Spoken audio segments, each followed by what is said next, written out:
Hi, welcome to Create with Michele. As always, I'm Michele, and I'm with Mike Skirdick at the Glass Source Stained Glass Art Studio, and we are going to start soldering our stained glass piece today, which is totally fun and very precarious, but Mike's going to walk us through that process.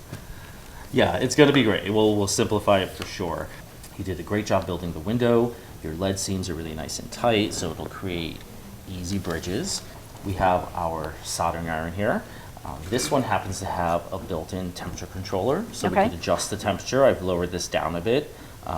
With lead, one of the issues that can happen with the soldering iron that's too hot is that you melt the lead, and it just disappears on you. So we want to avoid that. We also have, our soldering iron stand and a water sponge just for cooling the tip. That's an awesome sound. There are many, many beautiful sounds in the world of stained glass, and the sizzle of the wet sponge is one of the best. Absolutely. All right. We have our solder here, which is a 60-40 tin lead solder. And here we have in this little cup our flux. This is what will allow your solder to stick to the lead. Typically when you hear about flux, you hear about plumbers using it. Right, or electronics. Yeah. It's the same stuff, just a little bit different. It comes in 3 states: liquid, gel, or a paste. We avoid the paste because of how much it smokes. Here in the studio, or if you're working at home, you really want to avoid that. So this is kind of like the glue of the process. Absolutely. It's what allows everything to come together. Nice. And we use very little of this. All right. So we have everything set. We have our gloves, we have our aprons. Let's put our masks on. Yep, and our safety glasses. And our safety glasses, just in case. All right. And then we'll get going. Break. All right, we're masked up and glassed up and ready to go. That's right. I love that. All right.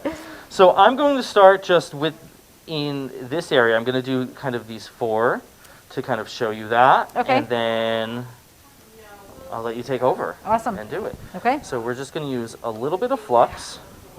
I'm going to make sure it's on the zinc and the lead. Okay. This area where it crisscrosses, we're going to do a little T or a little X shape. Okay. And then right in the corner there.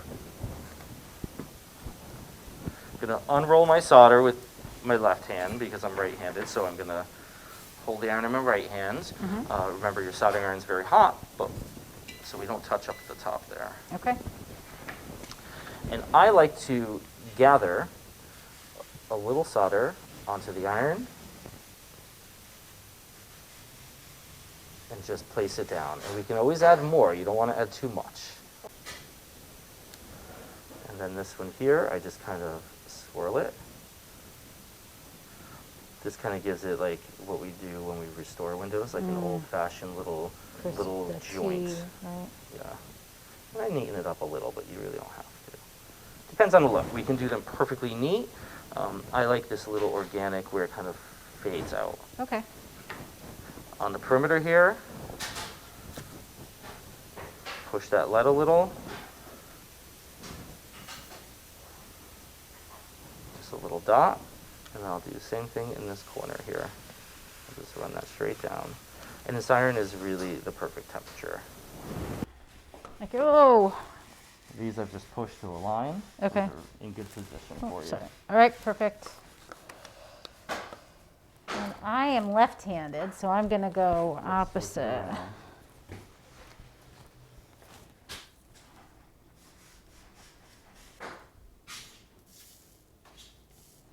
That looks great. Just do that for all of them now. All right. Just do that 60 more times. The temptation here is to play with it too much, and I have experienced in my years that the more you play with it, the more you're going to get in trouble, and just walk away. Let it cool off, and if you need to fix it again, you can come back to it, but the gentlest touch is usually the best. I like wood block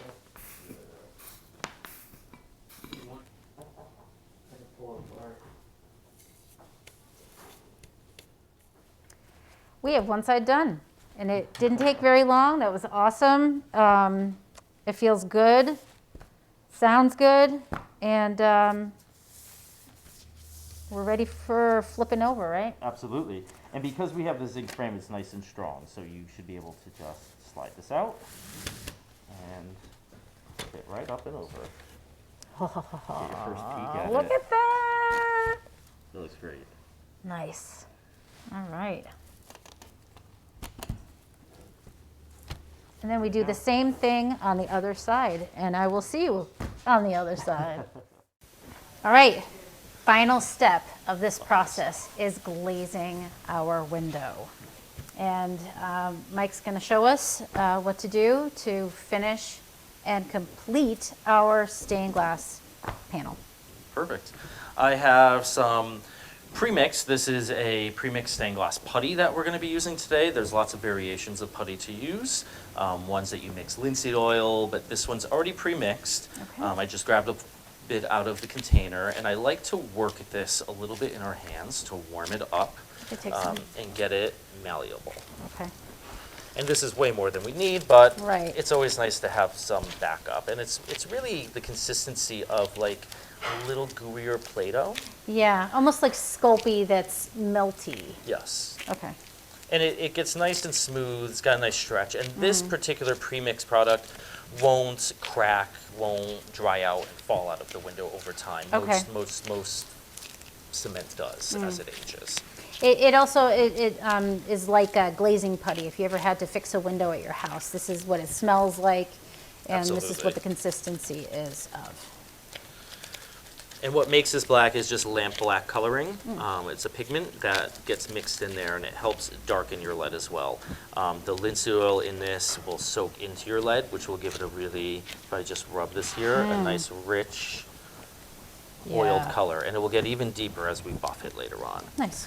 So this you're just going to take a piece, and you want to work it with, I just use my pointer finger, thumb, and middle finger to kind of roll it under the lead came, kind of pushing it into that channel, making sure it fills all of those little crevices up. And we'll do this on the front and the back. I find doing it by hand is the easiest. You can use brushes to do this. However, those little scrub brushes tend to gum up. So I think it's a little neater Yeah. to do it by hand. This way you can really feel the pressure of how you're putting that in there. Right. And you get a good angle. So once all the putty is in like this, it's nice and loose. You can let it sit for a while. This has sat for just a little bit. We go through, and one of my favorite tools is a wooden stick.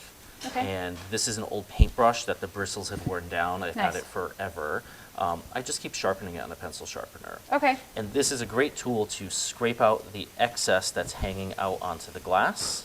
Great. And it gives it a nice clean edge. Gives it a clean edge, and I do this before going to the next side of cementing. Okay. It gathers up on the stick, which is nice. Yep. And you could use that. And then once you've done that all over on this side, I take some of this putty and I simply roll it over the panel. Okay. This picks up any little pieces that are loose or left over. If there's a little bit of the putty left on the surface, that's okay. That will be eliminated with the polishing process.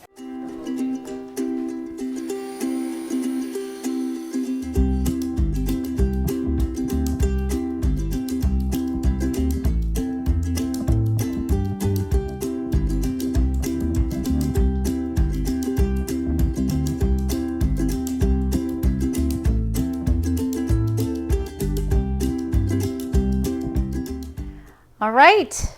We have a finished stained glass window. Isn't it beautiful? It came out so good.